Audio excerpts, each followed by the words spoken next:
কনচলেই মই গম পাই যাওঁ তুমি যে গায়ত্ৰী। আচ্ছা কি কৰি আছা ইয়াত বহি? তোমাক কিবা চাই আছো বুলি ধৰা। হয় আজি ক্লাছ কৰিব যোৱা নাই? অলপ ফুৰি আহোঁ।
মই মাছ নে নে নে নে নে মুকে নে আয়ো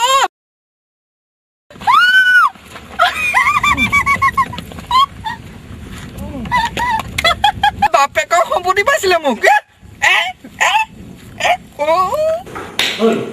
কি দেখোন দুদিনতে সপোন দেখা হলো তাই পিছে ইয়েছ ক'লে না? আৰে ক'লে তাই হাতত মই তোমাক ভাল পাওঁ বুলি লিখি দিছে। অনবৰতে দুইটা একেলগে থাকে বুজিছ। আজিকালি কিহত দুইটা মন্দিৰলৈ যায়, পাৰ্কত যায়। আজিকালিতো সেই আমাৰ কলেজৰ কেম্পাছত ভুজিয়া মুজিয়া নাপাওঁ। কাক পাওঁ? বুজিয়া আৰু গায়ত্ৰীক বে। পৰহিলে কিয় আজিয়ে কিয় নহয়? পৰহিলে সোমবাৰ। তাতে ছোৱালীয়ে সোমবাৰেহে মন্দিৰলৈ যাব লাগে। কাট মাৰিব নালাগে। শনি এটাক ভাল পাইছে যেতিয়া আজিয়ে যোৱা ভাল।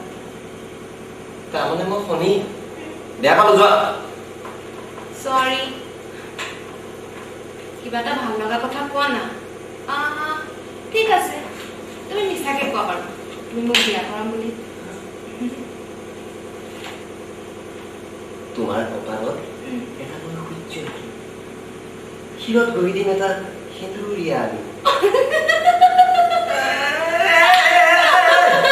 কি বকিছা কি বকিছা ৰিহাৰ্চল কৰি থাকোঁতে অকণমান চিৰিয়াছ হৈ থাকিব নোৱাৰা এই ডাইলগ নাইয়ে তো হয় ইয়াত অকণমান চিৰিয়াছ হৈ থাকিব নোৱাৰা আকৌ কৰিবা আকৌ কৰা ঠিক আছে তোমাৰ কপালত এটা সূৰ্য আছিল শিৰত গৈ দিম এটা সেন্দুৰীয়া আলি।